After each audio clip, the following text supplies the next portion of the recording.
Hello friends, welcome to revealing health pharmacy. तो friends, क्या आपने कभी सोचा है कि ये एंटीबायोटिक्स क्या होते हैं? किन दवाओं को एंटीबायोटिक्स कहा जाता है? ये एंटीबायोटिक्स कैसे काम करते हैं, या इन दवाओं का हमारे शरीर पर क्या असर होता है, या इनका कोई नुकसान भी होता है? क्योंकि आप सभी ने, चाहे आप आरएमपी डॉक्टर हो, फार्मासिस्ट हो, नर्सिंग स्टाफ हो, कोई पेशेंट हो, अथवा एक स्वस्थ व्यक्ति ही क्यों ना हो, आपने कभी न कभी एंटीबायोटिक्स का नाम तो ज़रूर सुना होगा। तो आज हम सब इसी के बारे में जानेंगे। तो वीडियो में आगे बढ़ने से पहले रिक्वेस्ट है कि आप मेरे चैनल को सब्सक्राइब ज़रूर करें। तो फ्रेंड्स, सबसे पहले बात करते हैं कि एंटीबायोटिक्स क्या होते हैं। दरअसल ये एक प्रकार के केमिकल एजेंट्स होते हैं जो माइक्रो ऑर्गेनिज्म या सूक्ष्म जीवों या कुछ फंगस के द्वारा उत्पन्न किए जाते हैं। इन्हें प्रोसेस करके एंटीबायोटिक्स बनाया जाता है। अर्थात ये एक सूक्ष्म जीवों के द्वारा उत्पन्न केमिकल एजेंट हैं जो दूसरे सूक्ष्म जीवों जैसे बैक्टीरिया को खत्म करते हैं, उन्हें मारते हैं या उनकी वृद्धि में अवरोध उत्पन्न करते हैं। जैसे एक एंटीबायोटिक होता है पेनिसिलिन, जो एक फंगस पेनिसिलियम ग्राइसोजेनम से प्राप्त किया जाता है। सबसे पहले एंटीबायोटिक की खोज अलेक्जेंडर फ्लेमिंग ने सन 1928 में किया था। अब बात करते हैं इनके प्रकार, इनके टाइप्स की। वैसे तो एंटीबायोटिक का क्लासिफिकेशन बहुत ही बड़ा है, बट मेनली ये दो प्रकार से होता है: broad spectrum antibiotic, narrow spectrum antibiotic. Broad spectrum antibiotics ऐसे एंटीबायोटिक हैं जो एक से अधिक बैक्टीरिया को मार सकते हैं, यानी कि ये ग्राम नेगेटिव तथा ग्राम पॉजिटिव दोनों बैक्टीरिया के इन्फेक्शन को ट्रीट कर सकते हैं। नैरो स्पेक्ट्रम बैक्टीरिया ऐसे बैक्टीरिया होते हैं जो या तो ग्राम नेगेटिव या तो ग्राम पॉजिटिव बैक्टीरिया को ही ख़त्म कर सकते हैं।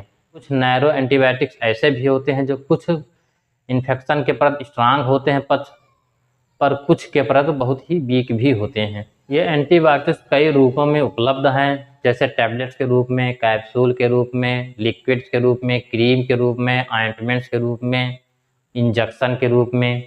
अब बात करते हैं कि बैक्टीरिया कैसे काम करते हैं।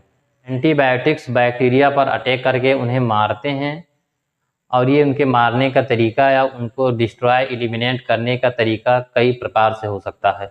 कुछ एंटीबायोटिक्स बैक्टीरिया के सेल वॉल पर अटैक करते हैं, यानी उनके सेल वॉल सिंथेसिस को ब्लॉक कर देते हैं, जिससे उनका सेल वॉल नहीं बन पाता है और वो ग्रो नहीं कर पाते हैं। कुछ एंटीबायोटिक्स ऐसे होते हैं जो बैक्टीरिया के रिप्रोडक्शन को ही ब्लॉक कर देते हैं, जिससे उनकी जनसंख्या नहीं बढ़ पाती है और वो धीरे धीरे डिस्ट्रॉय हो जाते हैं, जिससे कि हमारी बीमारी ठीक हो जाती है। कुछ एंटीबायोटिक्स ऐसे भी होते हैं जो बैक्टीरिया के प्रोटीन सिंथेसिस को ब्लॉक कर देते हैं, जिससे ग्रो नहीं कर पाते हैं।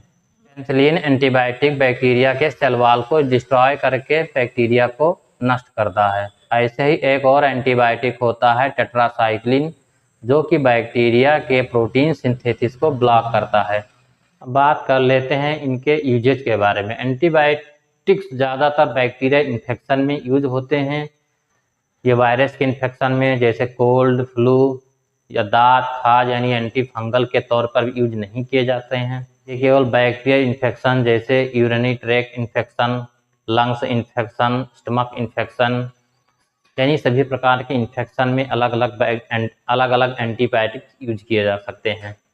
अब बात करते हैं एंटीबायोटिक्स के सेफ यूज के बारे में। सबसे पहले तो हमें इनका यूज अपने मन से नहीं करना चाहिए। हमें हमेशा डॉक्टर से या फार्मासिस्ट से कंसल्ट करके ही एंटीबायोटिक को शुरू करना चाहिए। ये एंटीबायोटिक हमें शेयर नहीं करना चाहिए। जैसे कुछ लोग कहेंगे कि ये बीमारी मुझे भी थी तो मैंने ये दवा खाई थी और ठीक हो गई थी, अब यही समस्या आपको है तो आप भी एंटीबायोटिक लीजिए, आप भी ठीक हो जाएंगे। ऐसा बिल्कुल नहीं करना है। बिना डॉक्टर के प्रिस्क्रिप्शन के हमें कोई भी एंटीबायोटिक नहीं लेना चाहिए। हमें एक प्रिस्क्राइब डोज और इसे पूरा कोर्स तक लेना चाहिए, यानी डॉक्टर हमें जितने दिन तक बताते हैं उतना दिन खाना चाहिए, जैसे 7 दिन तक या 14 दिन तक, जितना भी डॉक्टर कहते हैं। अब आजकल एक बहुत ही कॉमन समस्या है एंटीबायोटिक रेजिस्टेंस। इसके बारे में भी कुछ बात कर लेते हैं। क्या होता है, कभी कभी एंटीबायोटिक उतना अच्छा काम नहीं करता है जितना अच्छा काम उसने पहली बार किया था। ये एंटीबायोटिक रेजिस्टेंस की वजह से होता है। जब हम कोई एंटीबायोटिक लेते हैं तो सेंसिटिव बैक्टीरिया तो मर जाते हैं, यानी एलिमिनेट हो जाते हैं, लेकिन इलाज के दौरान भी कुछ बैक्टीरिया ऐसे होते हैं जो सर्वाइव कर जाते हैं, यानी कि जीवित रह जाते हैं, जो अक्सर रेजिस्टेंट हो जाते हैं। क्योंकि इसमें उस बैक्टीरिया के अगेंस्ट लड़ने की क्षमता डेवलप हो जाती है, अर्थात वो एंटीबायोटिक अब इस बैक्टीरिया पर काम नहीं करता है। इस केस में हमें एंटीबायोटिक के साथ कुछ बीटा लैक्टम भी देने पड़ते हैं, तब जाकर वो उस बैक्टीरिया को एलिमिनेट कर पाता है। एज एग्जाम्पल, जब हम किसी को एमॉक्सिसिलिन देते हैं, अगर रेजिस्टेंस के बाद वो काम नहीं कर रहा है तो हम उसके साथ कंबाइन में क्लैवुलेनिक एसिड भी देते हैं, जो कि एक बीटा लैक्टम है। अब वो अच्छे से काम करेगा और बीमारी ट्रीट हो जाएगी। अब इसके कुछ कॉमन साइड इफ़ेक्ट्स के बारे में बात करते हैं। लगभग सभी एंटीबायोटिक के साइड इफ़ेक्ट तो समान होते हैं, पर कुछ एंटीबायोटिक के साइड इफ़ेक्ट्स अलग भी हो सकते हैं। ये एंटीबायोटिक लेने पर कभी कभी पेशेंट को डायरिया जैसे दस्त लगना, पतला दस्त आना समस्या हो जाती है, उल्टी हो सकती है, उसको उल्टी जैसा महसूस होने लगता है, उसके पेट में मरोड़ यानी कि दर्द होने लगता है, उसको चक्कर आ सकता है। वीडियो को यहाँ तक देखने के लिए थैंक यू।